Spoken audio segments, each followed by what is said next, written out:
Ukraine युद्ध के बीच रूस और अमेरिका के बीच तानातनी एक बार फिर नए मुकाम पर पहुंच गई है।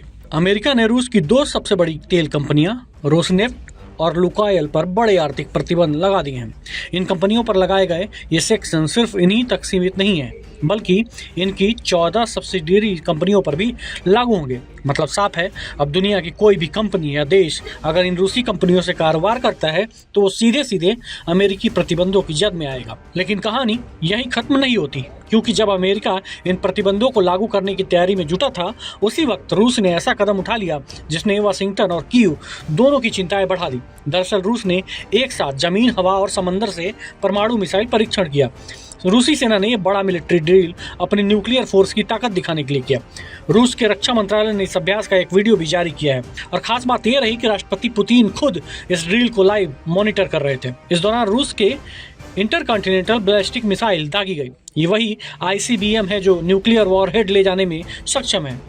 मिसाइल को रूस के पूर्वी सुदूर इलाके कामचाटका की दिशा में फायर किया गया। इसके साथ ही रूस की नौसेना ने पनडुब्बी से लॉन्च की जाने वाली बैलिस्टिक मिसाइलें SLBM की भी दागी और लड़ाकू विमानों से एयर लॉन्च क्रूज मिसाइलों का परीक्षण किया गया। यानी एक साथ जमीन, आसमान और समंदर से रूस ने अपनी परमाणु ताकत का प्रदर्शन किया।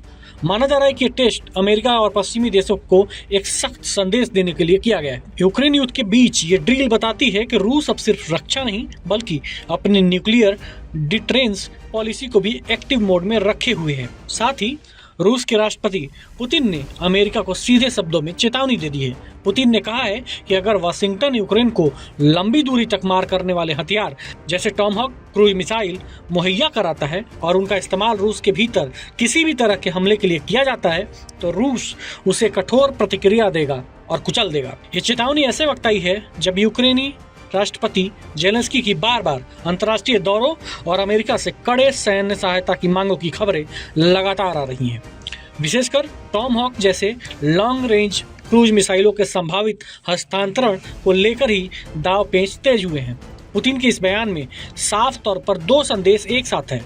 पहला, रूस अपनी सीमा और सुरक्षा के मामलों में किसी भी तरह के हस्तक्षेप को बर्दाश्त नहीं करेगा, और दूसरा, वो ऐसे हथियारों के किसी उपयोग को प्रतिरोध के रूप में देखता है जिसे वो अपने लिए अस्तित्वगत खतरे के रूप में समझे। रूस की ये भाषा न केवल सैन्य चेतावनी है बल्कि कूटनीतिक स्तर पर एक सख्त संदेश भी है कि किसी भी तरह की सैन्य भागीदारी या हथियार सप्लाई की राजनीतिक कीमत वाशिंगटन को चुकानी पड़ सकती है। अब सवाल यह है कि क्या अमेरिका और उसके सहयोगी यूक्रेन को अधिक क्षमताएं देंगे या इस तरह के निर्णयों से पहले कूटनीतिक वार्ता और परामर्श पर ज्यादा ध्यान देंगे, क्योंकि अगर हथियारों की आपूर्ति की हदें और बढ़ी तो ये सीधे सीधे रूस के साथ सीधे टकराव के जोखिम को जन्म दे सकती है और वैश्विक सुरक्षा पर इसके गहरे निहितार्थ हो सकते हैं। अभी के लिए वाशिंगटन और मॉस्को के बीच राजनीतिक और सैन्य भाषा और तेज होती जा रही है।